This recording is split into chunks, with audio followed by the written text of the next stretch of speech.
कौवा हो जाओ। लेकिन क्रोध क्यों आया? द्वैत बुद्धि बिनु, द्वैत के बिनु अज्ञान, माया बस परछिन्न जड़ा जीव के इस समान, ऐसा लिखा है। क्रोध क्यों आता है किसी को? इसका उत्तर बड़ा अच्छा दिया तुलसीदास ने। कहीं कहीं बहुत वेदांत की बात भी लिखी हुई है, कहीं कहीं तो कहते हैं क्रोध क्यों आता है व्यक्ति को, किसी को? क्रोध का कोई कारण होगा। तो गीता के अनुसार कामना की पूर्ति नहीं होती, इच्छा की पूर्ति नहीं होती तो क्रोध आता है। कामाद क्रोधो अभिजायते, काम से क्रोध की उत्पत्ति होती है। बेटा बाप को नहीं मानता है तो बाप को क्रोध आता है, माँ को क्रोध आता है, या किसी को भी क्रोध आता है किसी बात के लिए, चाहे किसी को भी, चाहे भाई भाई में कुछ हो जाता है, विवाद हो जाता है, क्रोध हो जाता है, मारपीट हो जाती है, या पड़ोसी में। ये सब क्यों होता है? तो कामना की पूर्ति जब नहीं होती है ना, तब क्रोध होता है। ये गीता के अनुसार है, क्योंकि काम, क्रोध और लोभ तीन नरक के द्वार हैं।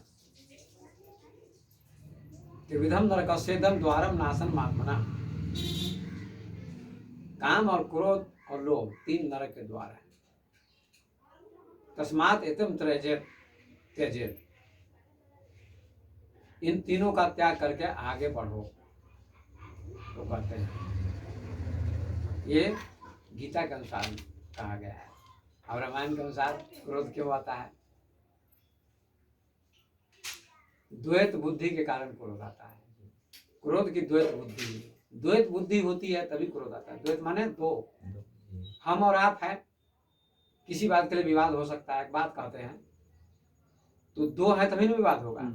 मान लीजिए दुनिया में अरबों लोग हैं, 8 अरब लोग हैं, तो विवाद चल रहा है दुनिया में। और ऐसा मान लीजिए कि दुनिया में एक ही आदमी है, या कभी था, तो कभी विवाद हो सकता है, क्रोध होगा। किस पर क्रोध कीजिएगा? और क्रोध भी आप नजदीक वाले आदमी के साथ ही करते हैं, जहां तक संबंध है आपका। अमेरिका में जो लोग रहते हैं उससे क्रोध करते हैं आप उन लोगों से, चाहे यही और गांव में जो लोग नहीं जानते हैं हमको आपको, तो उनके प्रति हमारा कोई क्रोध नहीं होता है, या किसी का कोई ईर्ष्या द्वेष नहीं होता है। लेकिन पास वाले से ईर्ष्या द्वेष होता है। जो पड़ोसी है, भाई है, अगर वो आगे बढ़ गया, उसका विकास हो रहा है, तो उसको ईर्ष्या होती है, द्वेष होता है। बाहर वाले से कोई मतलब नहीं होता है। क्रोध की द्वैत बुद्धि बिनु, द्वैत बुद्धि के कारण क्रोध होता है। द्वैत की बिनु अज्ञान। और द्वैत क्यों होता है? दो क्यों दिखते हैं? अज्ञान के कारण। अगर ज्ञान हो जाएगा तो द्वैत दिखाई नहीं पड़ेगा, एक ही सब में दिखाई पड़ेगा। जिसको उपनिषद के ऋषि कहते हैं सब में एक ही आत्मा है। जिस दिन सब में एक ही आत्मा का दर्शन होगा तो क्रोध नहीं होगा। इसी का नाम आत्मज्ञान है। फिर जीवन में शांति होगी, प्रेम होगा, आनंद होगा, करुणा होगी, मैत्री होगी, सौहार्द होगा। ये सब सद्गुण जीवन में आते हैं। इसीलिए ब्रह्मा जी को क्रोध आया, उस द्वैत बुद्धि में थे। लेकिन महापुरुष भी कभी कभी जानबूझ के क्रोध तो नहीं करते हो, लेकिन वो समाज में जो कुरीति होती है, भ्रष्टाचार होता है, बुराई होती है, उसको दूर करने के लिए कभी कभी कठोर शब्दों का प्रयोग करते हैं। जैसे ईसा मसीह यहूदी धर्म के प्रति कठोर शब्द का प्रयोग किया था। सही उनका कथन, कहा तुम्हारा धर्म गलत है। धर्म गलत नहीं है, तुम्हारी मान्यता गलत है। ईंट का जवाब पत्थर से दो, ऐसा यहूदी धर्म के लोग कहते थे।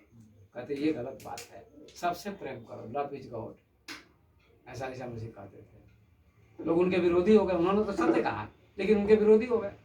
सुकरात ने सत्य कहा, कहीं भी तुमको भटकने की जरूरत नहीं है। तुम ही चैतन्य हो, तुम ही आत्मा हो, तुम ही परमात्मा हो। तुम किसकी आशा करते हो? किस भगवान की आशा करते हो?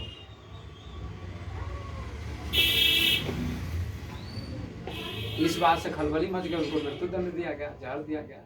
ये बहुत क्रांतिकारी आदमी है। ओशो को क्यों कष्ट दिया गया इतना? ओशो ने कहा जितना दुनिया में मेरा विरोध हुआ है उतना किसी का नहीं हुआ है। न ईसा मसीह का, न सुकरात का, न कबीर का, मेरा सबसे ज्यादा हुआ है। क्योंकि वे एक संप्रदाय में सीमित थे, एक धर्म में, और हम सभी धर्मों की बात करते हैं, और सभी धर्मों में जो गलत धारणा है उसकी मैं आलोचना करता हूँ, उसका खंडन करता हूँ। सही की जो धारणा है उसका समर्थन करता हूँ, सही बात का समर्थन करता हूँ, इसलिए क्रोध आता है। यही बात करना चाहिए। तो गुरु तो कभी डांटते भी है तो प्रेम से डांटते हैं, ऊपर से डांटते हैं, भीतर से थोड़ी डांटते हैं। कभी सामने कहा ना, गुरु कुमार शेष कुंभ है, घड़ी घड़ी काट है अंतर हमारे जो लो अपनी कंठी माला। क्रोधी है, यही राजकिशोर को लगता है, यही नरेश को लगता है, बहुत लोगों को लगता है विवेक बाबा क्रोधी है। अब महानता को नहीं देखते हैं। गुरुदेव